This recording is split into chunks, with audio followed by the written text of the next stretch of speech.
يا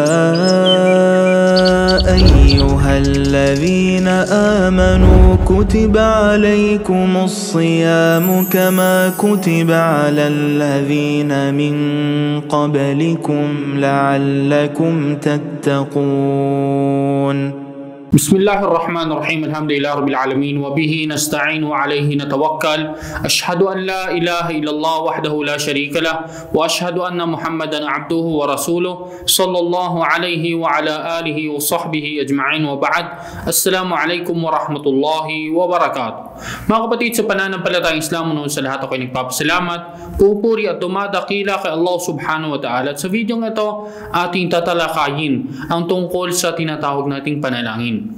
Hindi lingid sa ating kaalaman, mga kapatid, sa pananampalatayang Islam, na ang panalangin ay isa sa mga dakilang gawaing pagsamba. At ang pagsamba na ito na ginagawa ng karamihan dahil sila ay naghahangad na ito ay tugunan sa kanila nang naglikha sa kanila, at ito ay si Allah subhanahu wa ta'ala. Dito, mga kapatid, sa pananampalatayang Islam, ang panalangin ay kaakibat din ng tinatawag nating pag-aayuno. Dahil sa ang aya o ang verse na kung saan nabanggit ang pag-aayuno, dinugtong ito ang panalangin na tayo ay manalangin kay Allah subhanahu wa ta'ala dahil siya ay malapit lamang sa atin. Ibig sabihin, naririnig niya ang ating mga panalangin at siya din ang tutugon dito na sinabi ni Allah subhanahu wa ta'ala sa kanyang banal na Quran sa patunay na kanyang didinggin at kanyang tutugunan ang mga panalangin ng sino mang nananalangin sa kanya. Sinabi ni Allah subhanahu wa ta'ala sa surah Al-Baqarah, وَإِذَا سَأَلَكَ عِبَادِي عَنِّي فَإِنِّي قَرِيبٌ أُجِيبُ دَعْوَةَ الدَّاعِ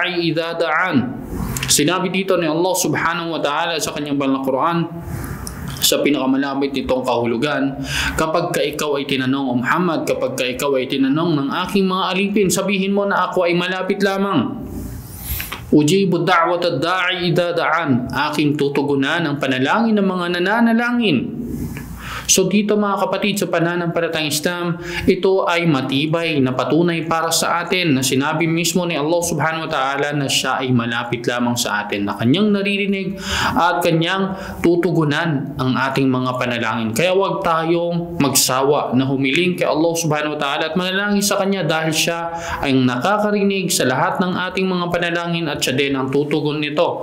At dito sa buwan ng Ramadan, mga kapatid, sa pananampalatayang Islam, sabi nga natin na ang pag-aayuno at ang dua o ang panalangin ay magkasama ito.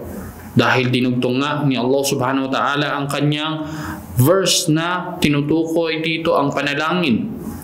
At ang verse na kung saan nabanggit dito ang pag-uubliga sa pag-aayuno.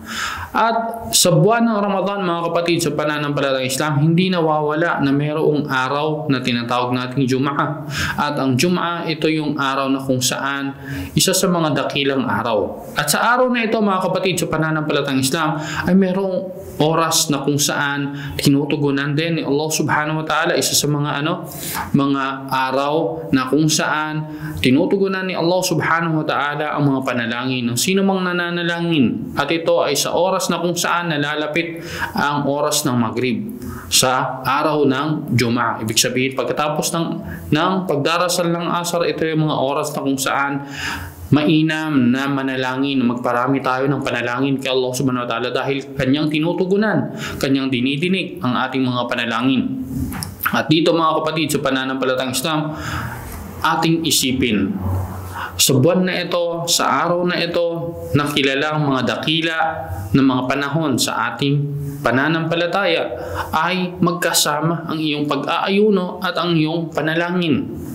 Gaano ka laki ng iyong magiging kantimpala at gaano ka sigurado ka sa iyong ginagawa na kung saan ito ay ginagawa mo para kay Allah subhanahu wa ta'ala at alang-alang kay Allah subhanahu wa ta'ala, at ikaw ay naghahangad na ito ay matugunan para sa iyo, at ikaw ay naghahangad na ipagkaloob sa iyo ni Allah subhanahu wa ta'ala ang iyong mga kahilingan. Kaya wag mong hayaan na ito ay masayang ang mga oras, masayang ang mga araw sa buwan ng Ramadan sa iyong pag-aayuno, at ang mga araw, mga oras na kung saan iyong napabayaan at hindi mo nagbigyan ng halaga, na hindi mo nagamit ito sa iyong pagpaparami ng ibada, pagpaparami ng panalangin kay Allah subhanahu wa ta'ala.